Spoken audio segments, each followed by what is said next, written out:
2001 முதல் 2012 வரையிலான காலத்தில் குஜராத்தில் மகளிருக்கு எதிரான குற்றங்கள் 65% அதிகரித்துள்ளது. தமிழகத்தை பொறுத்தவரை இது 29% குறைந்துள்ளது.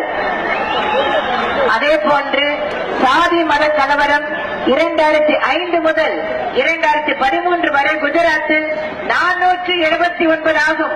தமிழ்நாட்டில் இது 237 தான். பொது விநியோக திட்டத்தின் கீழ் அதிக மக்கள் பயன்பெறும் மாநிலம் தமிழ்நாடு.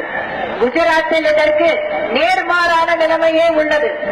பொது விநியோக திட்டத்திலிருந்து உணவுப் பொருட்களை கள்ளச்சந்தையில் விற்பது குஜராத்தில் 63%.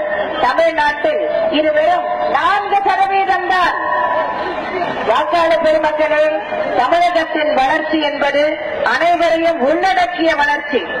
ஏழை எளியோர் பங்கு பெறும் வளர்ச்சி என்பதை புரிந்து கொள்ளுங்கள். வாக்காளர் பெருமக்களே, என் அன்பார்ந்த மக்களை இப்போது சொல்லுங்கள், சிறந்த நிர்வாகி யார்? குஜராத்தை சேர்ந்த மோடியா அல்லது தமிழ்நாட்டை சேர்ந்த இந்த லேடியா?